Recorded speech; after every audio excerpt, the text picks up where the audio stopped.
Bonjour très chers frères et sœurs, merci de me recevoir chez vous. Je suis votre frère le docteur Raphaël Ekamba. Merci de me recevoir chez vous. Merci pour le partage. Merci pour les abonnements. Merci pour les commentaires. Surtout, vraiment, ici, j'attends beaucoup de commentaires parce que je vais poser certaines questions et j'attends vraiment beaucoup de commentaires parce que on peut étudier ces commentaires-là et vraiment tirer certaines conclusions qui peuvent nous aider maintenant à développer peut-être l'émission. Alors aujourd'hui, je vais d'abord parler de la sortie de la Senco. Vous savez que la Senco a fait une annonce importante. Ne fermez pas vos cœurs. Alors, il ne faut pas fermer vos cœurs, c'est ce que la Senco a demandé. Je vais parler de panafricain des ventres. On va parler de panafricain des ventres. Et puis, nous allons parler du voyage de Trump, de président de Trump au pays des Golfe.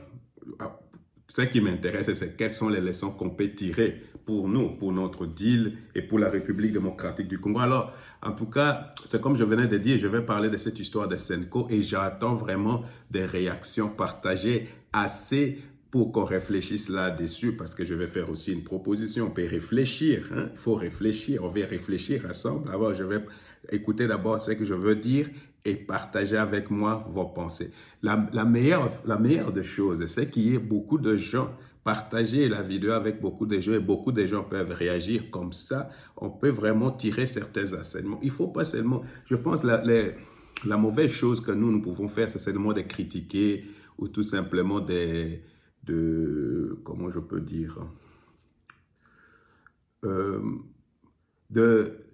d'être comme un peu extrémiste, je ne sais pas, c'est peut-être pas les bons mots, mais nous devons vraiment réfléchir et quelquefois sortir certaines tendances qui peuvent évoluer aussi dans notre pays. Ça, c'est important. Alors, les gens de la Senco sont sortis aujourd'hui. Alors, c'est beaucoup, hein? Il y a beaucoup, mais je vais prendre vraiment des éléments qui sont importants pour moi. Alors, mais c'est l'abbé Cholet, ou mais c'est le monseigneur Cholet, il a parlé de... D'abord, est-ce que vous constatez pourquoi les abbés parlent comme M. Cholet là? Est-ce que tous les abbés parlent comme M. Cholet ou c'est seulement M. Cholet? Parce que lui, quand il parle, c'est comme s'il chante, c'est comme... Je ne sais pas si c'est de l'humilité ou je ne sais pas, mais vraiment, j'ai remarqué quelque chose de bizarre. C'est comme une voix lourde, c'est comme tout... C'est comme... Il chante, c'est comme... Pourquoi ça? Il faut demander à M. Scholl et ça pourra m'aider parce que je vais comprendre ce qu'il est en train de faire. En tout cas, dans son discours, il a insisté sur le fait qu'on ne doit pas fermer les cœurs. Je pense qu'il était en train de parler au président de la République. Alors, il était en train de dire qu'il faut qu'ils se rencontrent dans l'esprit de fraternité. C'est déjà quelque chose. L'esprit de fraternité, de tolérance. Je voulais dire tolérance, je ne sais pas. Tolérance, ce n'est pas le beau mot, mais c'est Cholet pour ça. Peut-être acceptance. Il y a une différence, mais c'est Cholet, entre tolérance et acceptance. Ok, peut-être dans ce contexte ici, que les gens qui ne se comprennent pas se tolèrent. Dans ce contexte-là, je peux comprendre. Mais moi, je préfère les gens qui s'acceptent. Par exemple, Fayoulou accepte le président Tshisekedi.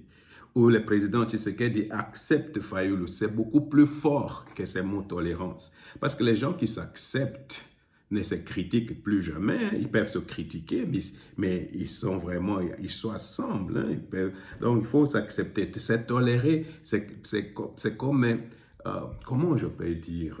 Si vous utilisez le mot tolérer, c'est comme... tu n'acceptes pas la personne pour ce que la personne est, mais tu tolères cette personne-là. Donc, tu as comme un sentiment de... Tu veux vomir quand tu vois la personne, mais tu tolères que la personne soit là, bien que tu veux vomir. C'est ce que ça veut dire, pratiquement. Alors que l'acceptance, il n'y a plus ce besoin de vomir. Tu acceptes la personne telle qu'elle. Dans les contextes actuels de notre pays, on doit accepter. On doit s'accepter mutuellement.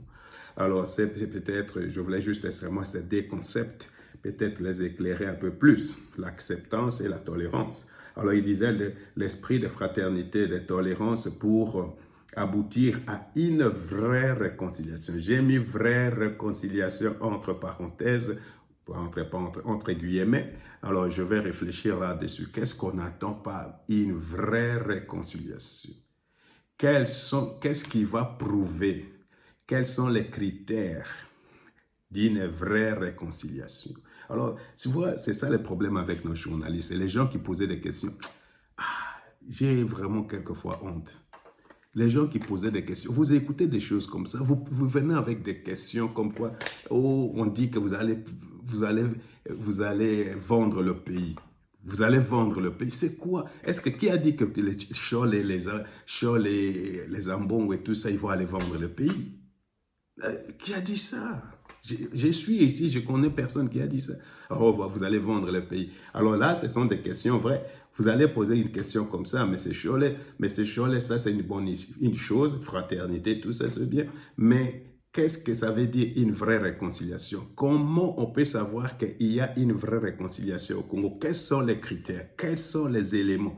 Voilà des questions qu'on pose. Alors là, on va réfléchir ensemble. Alors, M. Scholl a dit que le rapport est fini, que Tshisekedi ne veut pas le recevoir et que M. Tshisekedi, le président de la République, a promis que dans les jours qui viennent, dans les 5 jours ouvrables, il pourra les recevoir. Alors, M. Scholl demande, et ça c'est une bonne chose, c'est une bonne évolution, M. Scholl, vous savez, ok, tu es Congolais, je suis Congolais, on s'accepte, mais on ne partage pas les mêmes idées.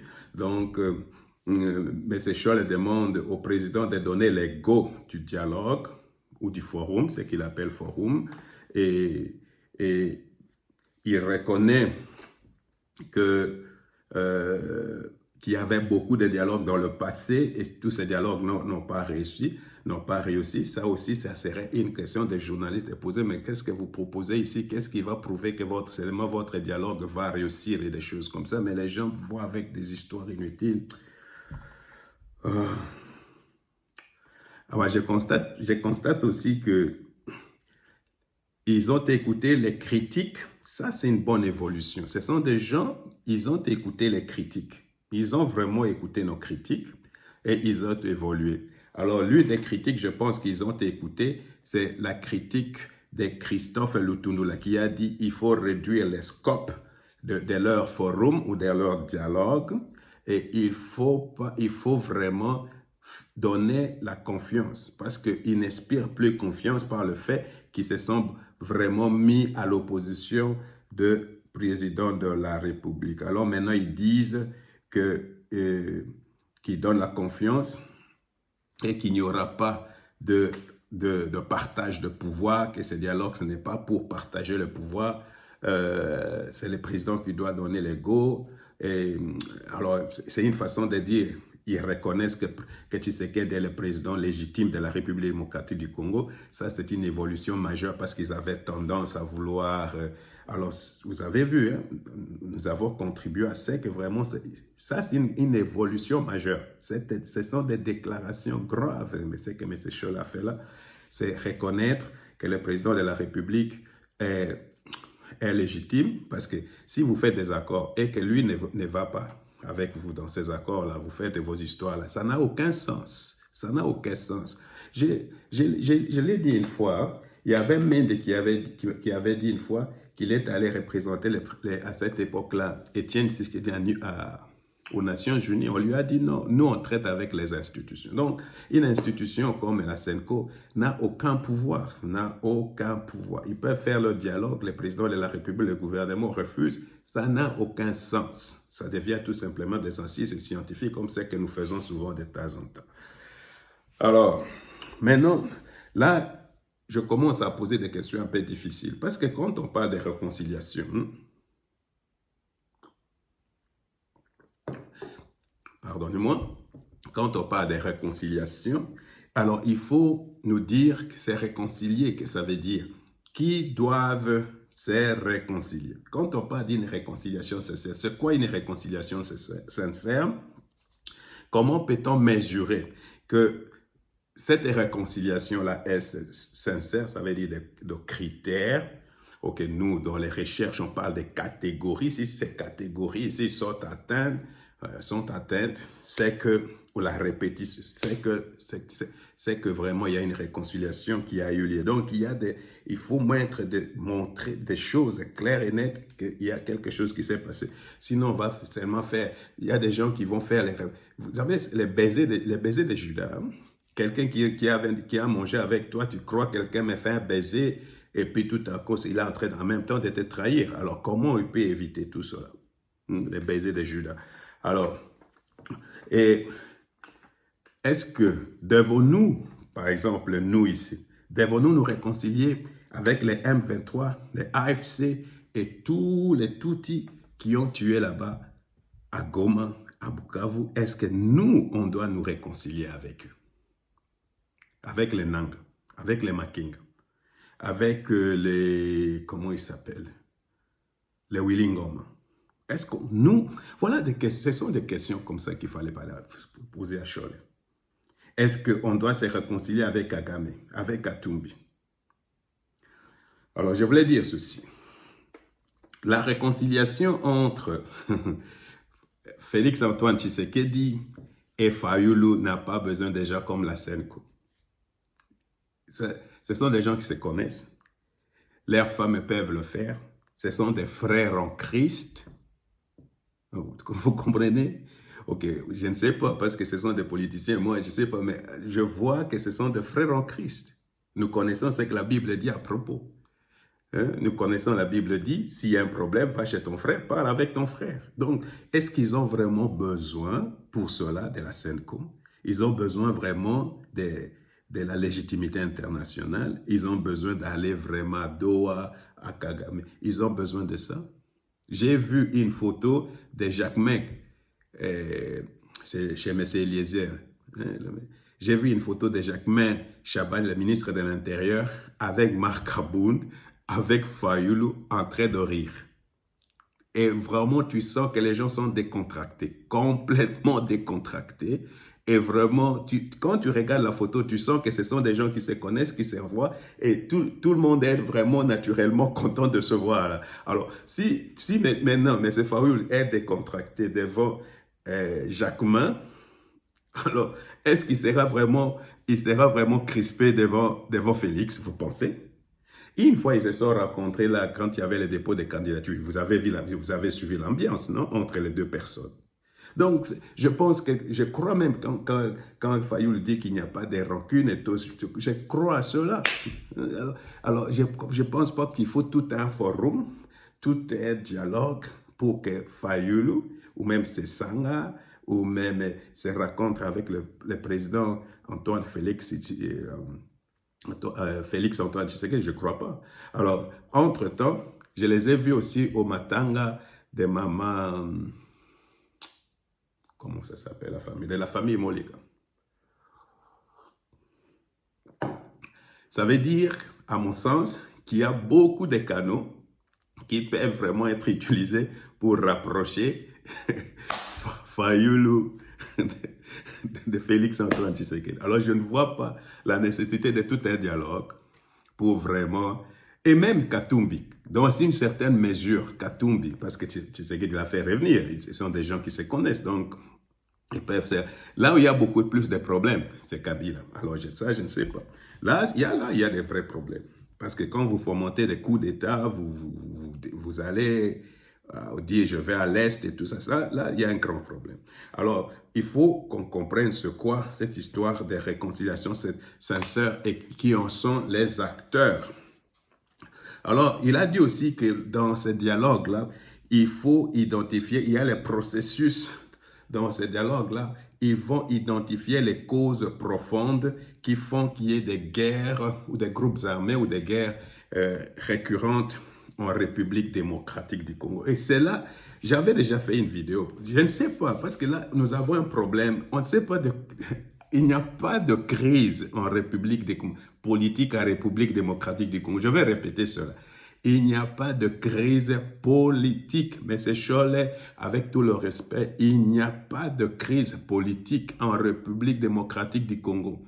Il n'y a même pas de crise de légitimité. Il y a un président qui a été élu légitimement avec 73%. il continue. On a organisé les élections. Vous avez votre monitoring. Mais c'est Cholet, vous aviez vous-même un monitoring. D'ailleurs, regardez dans les vidéos, les jours où il y avait les résultats. Mais c'est Mbongo lui avait posé la question de savoir si les résultats sont fiables. Il a répondu de façon claire. Ils ne veulent pas faire des erreurs cette fois-ci. Pourquoi il a dit qu'ils ne veulent pas faire des erreurs cette fois-ci? C'est parce que l'autre fois, vous avez dit que Tshisekedi n'avait pas gagné les élections. Mais cette fois-ci, il en a gagné. Alors, si vous aviez votre monitoring, d'ailleurs, quand vous étiez avec Ouswanika, M. Cholet, vous avez dit que vraiment, les résultats de la CENI et vos résultats de votre monitoring il n'y avait pas de grandes différences. Alors, vous voyez, M. Cholet, quand vous parlez de causes profondes, pour moi, la seule cause que je connais qui fait qu'il y ait des problèmes en République démocratique du Congo, c'est le Rwanda et l'agression à l'Est qui dure depuis 30 ans. Ça, c'est une cause.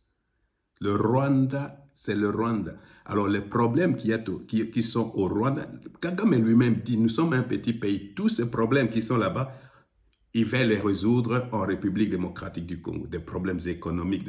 Alors, quand vous dites des causes profondes, et d'ailleurs, c'est là où votre organisation a un problème, parce que vous êtes allé même à Kigali, vous n'avez jamais cherché à ce que les problèmes là-bas, les causes profondes du Rwanda, soient adressées par le Rwandais pour que nous, au Congo, on ait la paix. Ça, c'est la première des choses. La deuxième des choses, le problème de la République du Congo, c'est l'homme. C'est l'homme est congolais, la femme est congolaise. Est-ce que vraiment pour ça, il faut un forum pour vraiment aller chercher? C'est l'homme congolais et la femme est congolaise. Monsieur Cholet, êtes-vous un homme congolais? Vous êtes un problème. Moi, je suis un problème. Nous, les Congolais, nous-mêmes, nous sommes un problème. Dans quel sens? La corruption, c'est les Congolais. Les gens qui vont chercher là-bas le parrainage de Kagame, ce sont des Congolais. Alors, si vous voulez, j'aimerais vraiment chercher les causes profondes. Je ne sais pas qu'est-ce la solution que vous allez trouver pour l'homme congolais, M. Cholet, dans vos assises là. Je ne sais pas si ça va être 2 semaines, 1 mois. Après 1 mois, allez, l'homme congolais change. Il ne veut plus la guerre. Il ne veut plus de la corruption. Je ne sais pas quelle portion, on dit portion, quel médicament vous allez donner à l'homme congolais pour qu'il arrive de ne pas voler, pour qu'il arrive de ne pas vendre son pays. Hein? Alors, si je vais être cruel, l'homme politique, par exemple, si je vais être cruel avec vous-même, par exemple, l'autre fois, si vous n'avez pas sémé cette histoire, oh, Tshisekedi a volé l'élection, par exemple, de Fayoul, peut-être il n'y aurait pas de problème aujourd'hui, on n'aurait pas encore cette histoire de vérité des urnes. Hein? Si vous n'avez pas, par exemple, vous n'êtes pas parti, par exemple, là-bas vous n'avez pas, par exemple, quand tu avais au centre Nganda, avec les autres organisations des églises de réveil et tout ça pour voter l'actuel président de la CENI, n'est-ce pas? On disait que vous les avez chassés. Vous avez chassé tous ces gens-là du centre. Est-ce que ces comportements-là, M. Cholet, vous-même, il faut faire des rétrospections. Il faut s'examiner soi-même.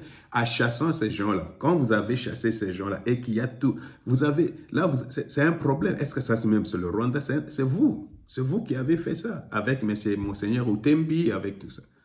Alors, c'est l'homme congolais. Et l'homme congolais tu fais partie de ce que j'appelle cette histoire des hommes congolais, n'est-ce pas? Maintenant, dernièrement ici, vous êtes allé, c'est comme, ok, c'est ça mon sens, ma compréhension des choses. C'est comme s'il y avait une répartition de rôles. Kagame, Kabila, Nanga, ils sont là, c'est comme vraiment, ils ont organisé une opposition armée contre Tshisekedi. comme toi-même, M. Scholl l'avait dit, ou comme vous-même, pour rester formel, comme vous-même vous l'aviez dit, M. Scholl, que non, il y aura un homme fort qui va venir. Alors, j'ai l'impression que vous êtes tous dans ces cautionbules-là, d'organiser des coups, des choses comme ça. Vous connaissez beaucoup. Vous êtes tous dans ces histoires-là obscures. Alors, vous menez Kagame, Kabila, Nanga, font la guerre, et le M23 AFC d'un côté sur les fronts faire la guerre. Regardez maintenant sur les fronts diplomatiques pour saper les efforts diplomatiques de Tshisekedi. À l'international, il y a Katumbi, il y a Senko ECC, et votre but, c'est pour saboter les efforts de Tshisekedi. C'est pour vraiment parler mal de Tshisekedi. Alors, quand vous parlez de réconciliation, est-ce que les gens de Senko ECC vont se réconcilier avec nous, vont venir nous dire pourquoi ils ont fait ça, pourquoi ils sont allés parler du mal de notre pays, et même des présidents de la République à l'extérieur. Vous voyez, quand vous parlez des causes de front, il faut parler lui. Vous êtes le problème. Senko est un problème. ECC est un problème. Je vous ai dit une fois, toutes les personnes qui gèrent la République démocratique du Congo, la majorité viennent c'est leur histoire là, c'est quoi? ECC et de l'Église catholique. Donc, l'Église catholique, les ECC sont un problème. S'il y a un problème de corruption aujourd'hui, c'est que c'est le problème à la base. Il n'y a pas de morale dans l'Église catholique, il n'y a pas de morale dans l'Église protestante. C'est ce que ça veut dire tout simplement. Alors, vous avez aussi parlé d'un consensus où ce consensus-là devait être porté par la communauté internationale parce qu'il n'y avait pas, les acteurs n'avaient pas confiance. Mais non, c'est ce que moi je ne comprends pas. C'est ce que je ne comprends pas. Ces acteurs-là, ils n'avaient pas confiance à Tshisekedi, n'est-ce pas? C'est ce que vous avez dit. Alors, pour qu'il y ait la confiance, il fallait aller à l'extérieur du pays pour chercher le soutien, pour chercher les parrainages, pour chercher la légalité et pour chercher la légitimité. Et vous dites, depuis 1960, nous avons des problèmes comme ça. Vous savez ce qu'il y avait en 1960? Ce sont les Congolais. Qu'est-ce qu'il y a encore aujourd'hui? Tout ce que Tshisekedi est en train de vivre, on a vécu ça en 1960. Et l'Église catholique a joué un rôle important. Alors, vous êtes allés dans le monde entier. Partout là-bas, cherchez l'égalité, parlez tout ça. Maintenant, vous arrivez au bout, vous constatez que ça ne marche pas. Les Congolais trouvent, vous n'avez même pas, c'est un problème congolais, c'est un problème qui nous concerne, nous, Congolais. Vous ignorez complètement les Congolais pour aller, par exemple, au Rwanda. Quelle légalité vous allez recevoir du Rwanda? Quelle légitimité vous allez recevoir du Rwanda? Alors, vous voyez, M. Scholl, et c'est comme je venais de dire, le problème profond, ce n'est pas, il y a le Rwanda d'un côté, mais il y a aussi les politiques, l'homme politique congolais dont vous faites partie. Hein. Il y a quelqu'un qui a parlé de vous comme des politiciens en robe. Alors, vous voyez que quand on commence à vous qualifier comme ça, c'est que quelque part, il y a quelque chose qui ne marche pas. Alors, il ne faut pas gaspiller beaucoup de temps pour aller chercher les causes profondes. Les causes profondes sont connues. Il y a au niveau sécuritaire, il y a le Rwanda. Et au niveau national, ce sont les hommes politiques congolais et la corruption. Est-ce qu'il faut vraiment pour cela, il faut beaucoup d'années, des intellectuels? Combien d'intellectuels pour réfléchir là-dessus? Ça saute aux yeux, non? Oh.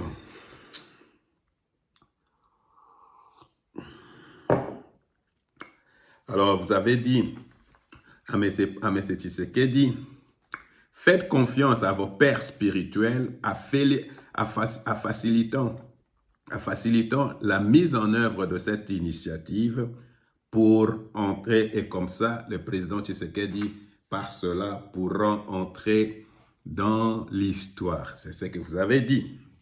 Alors, je dois faire quelques remarques d'abord là-dessus. Je fais quelques remarques à propos de cette histoire de faire confiance au Père spirituel. Vous savez, je ne sais pas, ça pour moi, c'est de la manipulation quand vous dites que le chef de l'État doit convoquer ces assises-là. Comme ça, il va entrer dans l'histoire. Je vais vous donner seulement à réfléchir, mais c'est Cholet et les gens de la Senco. Tshisekedi est déjà dans l'histoire, que vous le vouliez ou pas. Il était dans l'opposition. Il est devenu président de la République. Il est en train de conduire une guerre. Et tout ça, il est déjà entré dans l'histoire. N'est-ce pas? Il est déjà entré dans l'histoire. On va apprendre Tshisekedi dans l'histoire du Congo. On va apprendre Tshisekedi dans les livres de civisme. Donc, il est déjà entré dans l'histoire. Donc, ce n'est pas parce qu'il va convoquer cette histoire des forums qu'il va entrer dans l'histoire. Il est déjà dans l'histoire, n'est-ce pas? Alors, vous voyez que cet appel de pied, tout simplement une manipulation, faites cela. Non, il est déjà entré dans l'histoire. Comme président de la République, à cause de la guerre, alors je vais citer, qu'est-ce que j'ai écrit? À cause des accords de paix historiques, si on signe les accords de paix historiques entre le Rwanda et les Congo, c'est déjà dans l'histoire. Alors, on va parler des victoires diplomatiques de Tshisekedi que vous, les gens de la Senco ECC, sont allés vraiment saper. On va en parler. Il a gagné contre le Rwanda diplomatiquement, il a gagné contre le Rwanda médiatiquement, il a gagné contre le Rwanda au niveau numérique même. Est-ce que vous attendez maintenant parler de l'armée numérique du Rwanda? Vous en avez parlé? Mais c'est Cholet. Alors, regarde, on va parler du Tshisekedi, de la façon dont il a mis... Je vais parler tout à l'heure de Paul Kagame et comment Paul Kagame a perdu complètement contre Tshisekedi. Je vais en parler tout de suite, mais c'est Cholet, il faut rester là, parce que vous avez écouté ce que je vais dire. Comment Paul Kagame a perdu par rapport à Tshisekedi. Je vais en parler. Donc, il a perdu par rapport à Tshisekedi. Mais il y a maintenant aussi les opposants. Vous voyez comment les opposants sont complètement en perdition. Ça aussi, peut-être cette période, on va en parler. Je ne sais pas si la position va renaître. Mais si on signe aussi les deals, il est entré dans l'histoire. Donc, il ne va pas entrer dans l'histoire parce qu'il convoque votre forum. Ça n'a même pas de sens. Alors, vous dites aussi que le président de la République vous fasse confiance. Déjà à 10 ans, cela, faites-nous confiance. C'est que vous-même, vous reconnaissez qu'il y a un problème, il y a un manque de confiance. Alors, avant, parce que vous voulez aller aux causes profondes, c'est difficile ces choses. Vous voulez les causes profondes des problèmes du Congo, n'est-ce pas? Alors, la première des choses, la première des questions est la plus simple. Pourquoi il n'y a pas la confiance entre vous et le président de la République? Quelles sont les causes profondes? Pourquoi il n'y a pas de confiance? Ah, Jésus. Mais c'est Charles. Les causes profondes.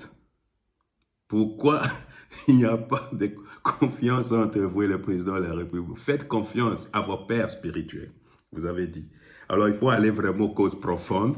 Pourquoi le président de la République ne vous fait pas confiance? Il faut regarder en Bongo.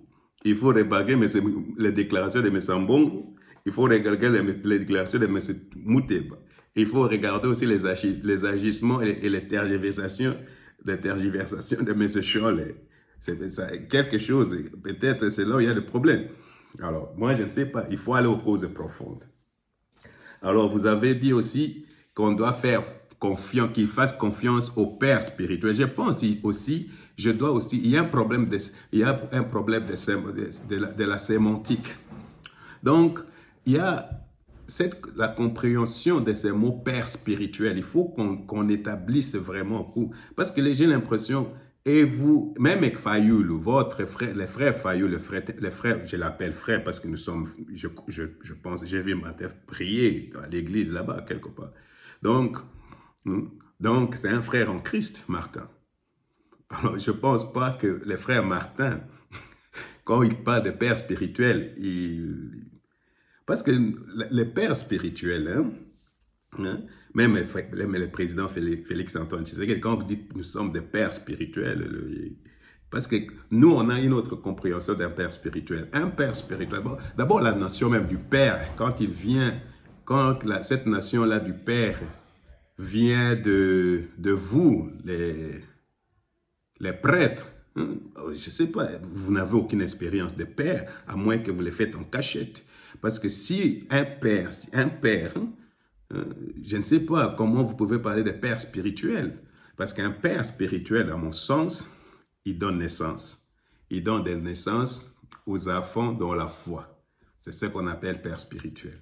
Alors, il a le rôle de mentoring, ou de mentorer, ça c'est en français, je ne sais pas si ça existe, de mentorer, d'aider les enfants à croître spirituellement, mais aussi s'ils ont des dons, ils ont de ministères, de faire de façon qu'on les encadre pour que les ministères soient, leur ministère éclore. Voilà, donc, je ne sais pas si vous êtes dans ce cas-là, vous êtes père spirituel, non père spirituel, parce que là, j'ai des difficultés. J'ai vraiment beaucoup de difficultés, surtout comme un homme de foi. Hein? J'ai beaucoup de difficultés, surtout une personne qui pratique cela. Donc, j'ai beaucoup de difficultés quand vous parlez toujours de vos pères spirituels. Vous n'êtes pas nos pères spirituels. Vous êtes peut-être de frères congolais, mais de pères spirituels, vous ne l'êtes pas parce que vous n'en avez pas vraiment la qualité. Vraiment, si on va vraiment au fond, je ne sais pas, vous n'en avez pas la qualité. Alors, je pense qu'il ne faut pas utiliser les mots père, hein, tout simplement pour donner un certain poids à ce que vous faites, Alors, je reviens sur, et c'est là où vous devez réfléchir avec moi. J'ai vu, c'est comme j'ai dit, j'ai vu cette photo-là de Kaboun, de Martin Fayoulou, et tous ils étaient vraiment en train de rire, complètement décontractés, et vraiment, j'avais l'impression que c'était vraiment super, super, super bien. Alors, vous savez, nous, normalement, quand on parle de décrisper, des choses comme ça, là, ce sont des gens qui se parlent. L'atmosphère était décrispée, n'est-ce pas? Alors, je pense que dans un pays normal, quand vous regardez, par exemple, les parlements sud-africains, pour les gens qui de temps en temps regardent le parlement sud-africain, vous allez voir qu'il y a un opposant là-bas, c'est un parti de gauche qui porte toujours les rouges, Julius Malema, ou je ne sais pas les deuxièmes noms. Vous allez voir qu'ils s'attaquent frontalement à Ramaphosa, à tout ça, et après ils sont en train de rire. C'est ça la vie démocratique normale d'un pays. Ils sont en train de rire. Alors, quand vous voyez les politiciens comme ça, c'est comme ça que ça doit être. Alors, si c'est ça le but, de la Senco, que vraiment les politiciens arrivent à ce niveau-là où ils peuvent se rencontrer et à oublier un peu les histoires de pouvoir et parler comme d'homme en homme. Que la maman Denise, c'est pourquoi je ne comprends pas cette histoire. Mais maman Denise, vous pouvez vraiment aller rencontrer la femme de... Vous êtes une chrétienne, je sais. Allez rencontrer la femme de Fayoul, parler entre femmes. Je ne comprends pas pourquoi il y a cette histoire compliquée. On veut le faire, cette histoire de façon compliquée. C'est comme j'ai vu Jacquemin, là. C'est normal. C'est normal. C'est la normalité même. C'est naturel. Il n'y a pas... Ce sont des Congolais. C'est comme si moi, je vois des Congolais ici, on va parler. Où est le problème? Moi-même, là, si je vois mes Sécholes, on ne partage... Vraiment, il n'y a rien qui nous met ensemble. Mais si je le vois, je le respecte, on parle, on s'accepte, on va rire. Alors, vous voyez, c'est pourquoi je vais poser la question où vous devez réagir. Réagissez sur cette question. Faudra-t-il que le président de la République donne le go? Parce que c'est ce qu'ils attendent pour ces assises. Pourquoi est-ce que le président de la République doit donner le go pour ces assises? Ok, voici ma réflexion à moi. Oui, à mon sens, il doit donner le go. Pourquoi j'ai dit oui? Et je vais d'abord donner 3 conditions que les gens qui veulent organiser ces forums doivent vraiment accomplir. Alors, si ils accomplissent ces 3 conditions, et comme moi je viens en Allemagne, je ne sais pas partout là-bas, ici en Allemagne, Pour toute chose, tu dois signer un document. Donc, si vous voulez, tu dois signer un document. Alors, si on met ces trois conditions-là, et les gens de la Senco signent si ces trois documents, si ces trois conditions-là, on peut avoir ce dialogue, il n'y a pas de problème. Alors, d'abord, voici ma réflexion. Si le président de la République peut rencontrer Kagame, c'est pire. Kagame est pire que Chole, Kagame est pire que Muteba. Vous comprenez? S'il peut aller rencontrer Kagame, s'il peut envoyer une délégation pour aller rencontrer le M23, alors, quand je vois les gens, c'est une honte pour moi, et c'est de l'immaturité même de s'asseoir autour d'Obasanjo. Vraiment, je ne vois pas qu'est-ce que ce monsieur-là peut me dire moi. Je ne sais pas, je ne sais pas pourquoi. Qu'est-ce que moi, Obasanjo va se dire comme Congolais? Alors, je ne vois pas pourquoi les gens même s'asseyent pour écouter Obasanjo. Il faut l'écarter. Alors, s'il faut écarter Obasanjo, alors il faut organiser cette histoire du dialogue. Il y a par exemple Jean-Pierre Bemba qui disait, on termine la guerre, on va s'occuper, on peut parler entre nous Congolais. Ça, c'est normal. Alors, vous voyez, c'est de là où je viens. Alors, je pense que si ces gens-là remplissent ces trois conditions et qu'il y a quelque chose de bien qui va sortir de ces assises, ça va, comme le Senco a dit, dans l'histoire, dans les comptes du président, comme son legacy. Si quelque chose de mauvais sort de là-bas, ça va entrer dans la tête de la Senco, n'est-ce pas? Parce que eux, ça va entrer dans le sens où ils ont organisé des dialogues et il n'y a rien qui sort de là. Alors, voilà mes trois conditions que ces gens-là doivent remplir, mes trois conditions qu'ils doivent remplir. La première condition, vous savez mes principes, hein?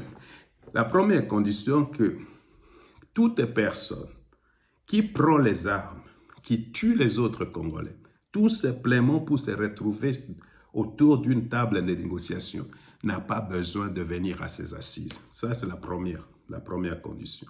Alors, ça veut dire, les gens comme Nanga, les gens comme, comment il s'appelle, Makenga, les gens comme Willy Ngoma, toutes ces personnes-là, si vous identifiez ces personnes, ils n'ont pas droit au chapitre. C'est la première des conditions pour moi. Ça veut dire qu'il n'y a pas de ces gens-là.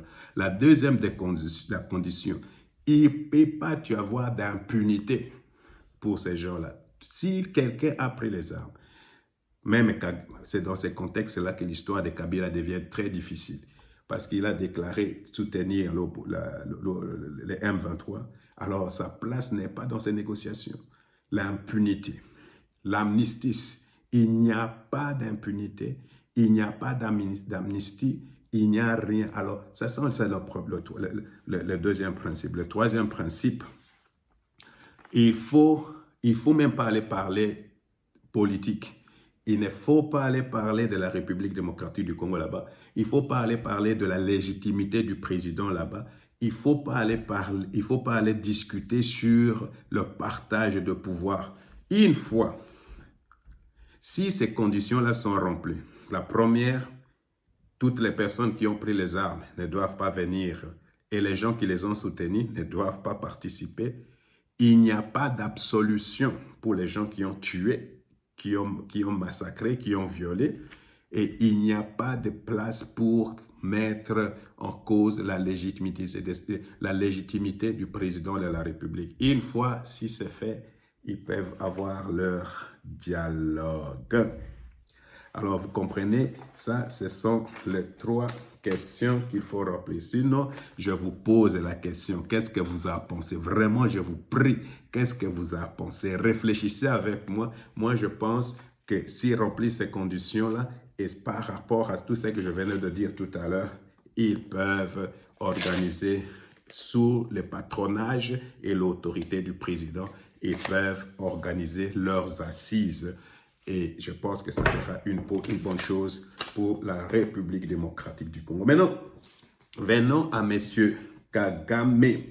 Vous savez que M. Kagame est le grand perdant de cette histoire de la guerre. Alors, je voulais parler ici surtout de nos gens-là, les panafricains. Je ne sais pas si vous êtes panafricains. les panafricains. Moi, je ne les suis pas, hein, je ne les regarde même pas. Je ne les aime pas. Parce que moi, je ne suis pas un panafricaniste, hein, je ne le suis pas. Je suis pour une Afrique des nations. Et vous allez comprendre, la République démocratique du Congo est grand, nous sommes riches. Euh, donc moi, je suis pour une Afrique des nations et pas des panafricanismes. Alors, vous voyez, on parlait de Paul Kagame toujours comme champion des réformes. Non, qu'est-ce qu'il a dit là? Et il est champion des réformes, il est un bon gestionnaire, discipliné, sauveur, et c'est comme ça qu'on les célébrait partout. Hein. C'est comme ça qu'on les célébrait partout. Alors, et dernièrement, dans un forum là, à Côte d'Ivoire, à Abidjan, quand on posait les questions, il disait non, ce sont des réformes que j'ai championnées et tout ça, et, et que non, nous les Africains, on a un problème même si on parle. Souvent, et ces choses-là, souvent, il est dit souvent quand il s'agit de Tshisekedi, quand on parle, nous en Africain, on n'applique pas, et des choses comme ça. Alors, n'oubliez pas que Kagame était calculateur.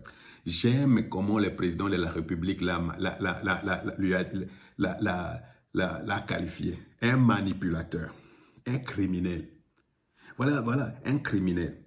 Alors, il y a des gens qui ont parlé de lui comme les Hitler africains. Alors, il n'y a personne en Afrique. Moi, je les typo. Est-ce que vous connaissez typo? Les types là qui étaient en train de vendre les esclaves. Un typo. Je ne sais pas, Jean Ngongolutete. C'est un type comme ça, un typo. Alors, vous voyez, c'est les commissionnaires même des Européens et de l'Amérique et tout ça. Alors, vous voyez, Kagame, je ne sais pas qui a dit ça, c'est le président du Burundi. Kagame est un problème non pas seulement pour le Rwanda, Kagame c'est un problème pour la RDC, Kagame c'est un problème pour les Grands Lacs, Kagame c'est un problème pour la région de l'Afrique centrale. Vous voyez comment il voulait entourer la République démocratique du Congo, aller mettre des militaires Centrafrique, aller mettre des militaires au Congo-Brazzaville. Donc il faisait... C'est vraiment un homme problématique. C'est un homme toxique pour la République, pour toute l'Afrique. Un blocage pour toute l'Afrique, pour l'unité de l'Afrique. Alors, souvenez-vous du discours du président Félix-Antoine Tshisekedi au Congo-Brazza, un discours qui a été applaudi, là où il a parlé il a comparé la situation avec l'Allemagne et la France. Moi, je suis contre parce que je ne vois pas pourquoi on doit vraiment, l'Allemagne est un grand pays, la France est un grand pays. Nous, le Rwanda petit, c'est une région de la République. Alors, ça, c'est notre problème. Mais le président avait dit, il est allé dans toutes les 9 provinces, les 9 pays limitrophes. Alors, il a proposé des projets qui devait vraiment relier toute la région. Ça, c'est un panafricain. Ça, c'est un panafricain qui parle. Mais, il a dit, il y a beaucoup d'hypocrisie et on lui a poignardé dans le dos. Qui avait utilisé aussi ces mots? Comment il s'appelle? Joseph Désiré Mobutu. Vous voyez? Alors, quand vous allez voir ces gens-là, ces panafricains, les Nathalie Yamb, les Diamsi, il y a même là-bas au Togo, je vois une émission comme ça, je ne regarde plus, je ne les ai jamais regardés. Et quand ils parlaient de nous Congolais, et nous étions en train de parler toujours mal de nous Congolais. Quand tu parles du président de la République, très mal. Si tous les Camerounais, wow, surtout par exemple, quand Goma est tombé là-bas, il y a des Camerounais qui commençaient à parler de Tshisekedi, on m'a envoyé même un TikTok comme ça. Alors, d'abord, je ne vais même pas parler des Camerounais. Vous avez un type qui est là-bas des années, où il ne s'occupe même pas de leurs problèmes. Alors, vous savez, tous ces gens-là, Kagame les achetait, payait l'argent, tenait un discours panafricain d'unité, oh, venez, venez au Rwanda sans passeport, la dignité de l'Afrique. Et tous ces gens-là, j'étais même sur un site comme ça qui s'appelle Swahili Nation. Il faut leur demander là-bas. J'étais tout le temps en train de poster des choses, contre, parce qu'ils faisaient la louange de Kagame, comment Kigali est propre, des choses comme ça. Et tout ça, c'est vraiment seulement une façade. Et ces gens-là recevaient de l'argent pour faire vraiment la promotion de Kagame. Et tout ça, il y a des morts en République démocratique du Congo. Il y a des viols en République démocratique du Congo. Kagame, c'est le commissionnaire de la France. C'est le commissionnaire de l'Union européenne. C'est le commissionnaire des États-Unis. Kagame est en train de faire le gendarme de la France en Afrique. Ils vont là-bas. Et tout ça, ces panafricains-là ne vont pas ça.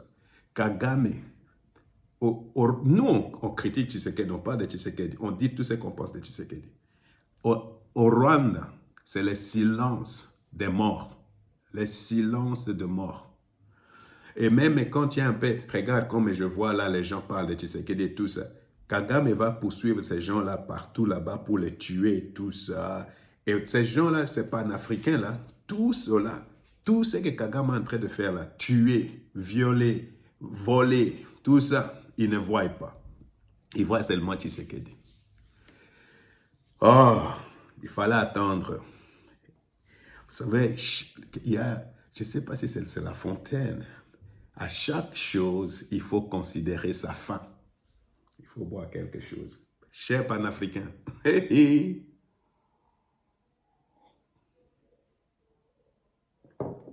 Aujourd'hui, je vous ai toujours dit au Rwanda, les gens comme les Tites, je ne sais pas comment ils s'appellent, Katabazi. Tite et Katabazi. D'ailleurs, ces panafricains-là, ils disaient toujours, allez en Russie, allez en Russie, allez. Ce sont les mêmes aujourd'hui qui nous cassent les oreilles avec Ibrahim Traoré. Il y a quelqu'un qui m'a dit, pourquoi tu es contre Ibrahim Traoré? Je ne suis pas contre Ibrahim Traoré. Je n'aime pas sa façon de faire les choses. Surtout, maintenant que les panafricains sont en train de chanter sa louange, en tout cas, ça met... Parce que ces gens-là, ils ont parlé très mal d'un vrai panafricain. Quelqu'un qui avait des projets pour dire, on verra un grand pays comme le nôtre, nous voulons vraiment que ça devienne une unité, on les poignarde dans le dos, on tue. Il n'y a personne qui a tué beaucoup d'autres Africains comme Kagame. Et ces gens-là, ces panafricains-là, ont fermé les yeux parce qu'ils recevaient de l'argent. Ce sont des corrompus. D'ailleurs, Poutine les corrompt aussi, comme Kagame les corrompt. Ce sont des gens qui faisaient toujours de bruit. Oh non, il faut que Tshisekedi aille en Russie et des choses comme ça. Alors, les viols, l'argent, tout ça, ils revolent du Congo pour aller construire des routes au Rwanda, ils ne voient pas ça. Aujourd'hui même, ce sont les mêmes qui commencent à critiquer les deals. Oh non, ils sont en train de brader les minéraux. C'est comme si ces minéraux-là, c'est les minéraux des panafricains. Non, ce sont les minéraux du Congo. Ça ne vous appartient pas. Quand Kagame était en train de voler, vous trouviez ça normal? Vous voyez que je m'énerve là, parce que vraiment, ces gens-là. Et tout à coup, les panafricains ne parlent plus de Kagame. Hein? Est-ce que vous entendez les panafricains aujourd'hui? Hein? Vous entendez parler de Kagame? Ils réalisent maintenant, oh, je ne sais pas si ce sont comme les Allemands disent, les Schuppen, ou je ne sais pas, les écailles sont tombées de leurs yeux tout à coup. Oh, c'est ça. Depuis tout son temps, on vous disait que Kagame c'est un criminel, Kagame c'est un tueur, Kagame c'est un dictateur, Kagame c'est comme ça, comme ça. Alors prochainement, vous allez voir, ça va être la même chose avec Traoré là-bas. On va trouver que non, c'est le même type d'homme. Même les Sonko, les Diomaye Faye qui étaient fans de Kagame, maintenant tous ils ont compris que non, ça c'est un criminel. C'est pourquoi même au Rwanda même, est-ce que vous attendez les titres là, les gens qui, aux majuscules là-bas qui venaient toujours parler de mal du Congo, est-ce que vous les attendez encore? Alors vous voyez très chers frères et sœurs, l'image de Kagame par terre, Rwandais par terre. Maintenant, la raffinerie ou les raffineries par terre, l'abattoir par terre, les panafricains par terre. Et tout cela, parce que M. Scholl dit que non, on veut faire entrer Tshisekedi dans l'histoire. Au moins moi, je vais me rappeler de ça, que Tshisekedi est entré dans l'histoire parce qu'il a gagné grand contre les panafricains et contre Kagame. Alors dans cette guerre, s'il y a des gens qui ont perdu, c'est Kagame. Kagame a perdu, Kagame et le Rwanda ont perdu à tous les niveaux. D'ailleurs, cette guerre devient générationnelle. Non pas seulement elle devient générationnelle. Je suis même en train de m'imaginer que depuis que ces Corneille a parlé, j'ai l'impression beaucoup de Rwandais commencent à en parler. Et ce n'est que le début. Ce n'est que le début. Les langues commencent à se délier. Les Kwibouk par terre. Ce n'est que le début. Cette histoire-là ne va pas finir. Ah, nos fameux panafricains. Ok, je vais parler du deal avec le président Trump et tout ça. Je vais parler du deal pour finir, très chers frères et sœurs. Oh, je vais parler du deal. Arrêtez-nous, les panafricains. Les Congo n'appartient pas à tous les Africains. Les Congo appartiennent d'abord aux Congolais. Ça, c'est votre problème. Les minéraux appartiennent aux Congolais. Alors, vous allez le voir, maintenant, les panafricains, on parle tout le temps. Ce n'est pas vos minéraux, ce sont les minéraux du Congo. Il faut soutenir votre type Kagame. Cette histoire est finie. Maintenant, vraiment, si j'étais le président Tshisekedi, je ne sais pas qu'est-ce que j'allais faire des gens comme les Nyamsi, les Yamb. Alors, vous voyez, vraiment, j'ai compris maintenant que les présidents, comment ils s'appellent, Trump, hein, vraiment, il veut vraiment, c'est comme, j'ai dit, il a des problèmes là-bas aux États-Unis, mais vraiment, son voyage dans la péninsule arabique là-bas, je vous assure, quand vous regardez ça, la réception, ça fait j'en sais, hein, quand vous regardez ça, vous vous dites, ouais, ils ont fait quelque chose. D'abord, Trump lui-même, il était très content. Vous voyez que la personne est contente. Pourquoi? Parce que c'est comme une succession de shows. Alors, comme lui, c'est un showman, une succession de shows. Et il est en train vraiment d'aimer, vous comprenez? Alors, tout à coup, vous savez, il est venu au moins avec des grands investissements. Okay, parce que lui, il veut vraiment créer des emplois là-bas. Ils ont des problèmes. Donc, quand vraiment, au moins 3 000 milliards, 3 000 milliards, 3 000 milliards d'investissements qui viennent seulement de cette péninsule-là. J'ai posé cette question. Pourquoi les panafricains? Pourquoi vous, les Senko et tout ça, vous qui critiquez les deals, pourquoi vous ne critiquez pas ces gens qui investissent autant d'argent tout simplement pour leur sécurité? La seule raison qu'ils investissent cet argent, c'est la sécurité. Ils veulent la sécurité des États-Unis. Les États-Unis ont menacé l'Europe pour leur dire, si vous ne payez pas, nous n'allons plus vous sécuriser. Alors, ces gens-là ont écouté ça. Par exemple, l'Arabie Saoudite, il a besoin de la sécurité des États-Unis par rapport à l'Iran. N'est-ce pas? Ils ont donné de l'argent. Le Qatar a besoin de la sécurité des États-Unis par rapport à l'Arabie Saoudite. Ils ont donné de l'argent. Les Émirats Arabes Unis ont donné de l'argent. Tout simplement pour acheter de l'influence et la sécurité. Mais où est maintenant le problème si nous voulons prendre nos minéraux pour qu'on ait la sécurité? Où est votre problème?